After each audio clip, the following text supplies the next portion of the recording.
We're in the galleries at the Peoria Riverfront Museum, and we're standing in front of a work by Richard Serra, who we normally think about for his sculpture, in fact, for his enormous torqued ellipses. But here we are standing in front of a drawing.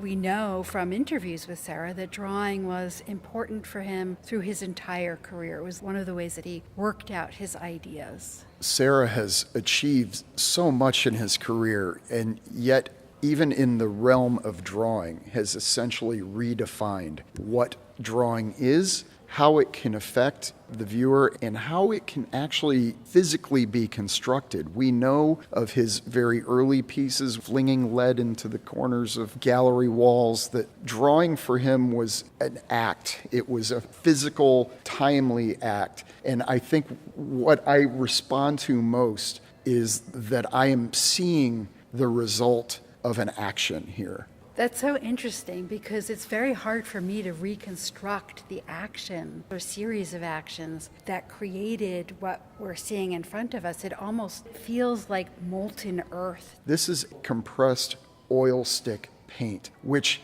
should not even be physically possible. To apply oil to paper is one of the most cardinal of sins in the drawing realm, but here he has achieved it, and we are allowed to be engulfed by the result of this, which is this black presence that really encompasses the entirety of the paper. For me, it does much the same things that so much of his sculpture does, which is I feel drawn to it, I feel repelled by it, I feel this in my body.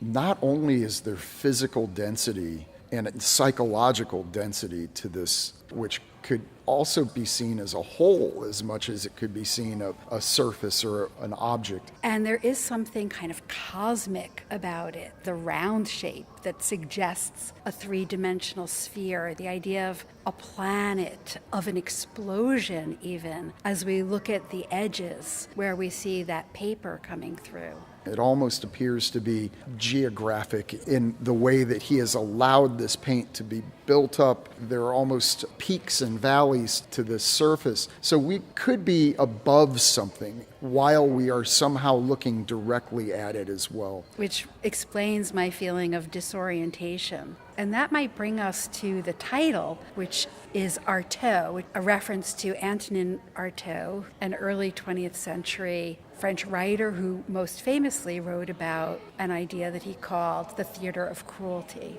We are left to connect the title and the enormity of this piece. And what we're left with is the weight of the historical importance of Artaud and the historic importance of philosophy and literature and writing and all the things that also happen on paper. And I think there's something about the way that Artaud wanted to transform audiences, to evoke a kind of transformation that seems very much like what Serra's goals often are in his work. When we think about the history of drawing, I think about delicate lines from Renaissance drawing and subtle modulations of light and dark or cross-hatching, and none of that language of drawing is here. Just like he dismantles our ideas of what sculpture is and the boundary between sculpture and architecture, here we have a dissolving of the difference between drawing and sculpture.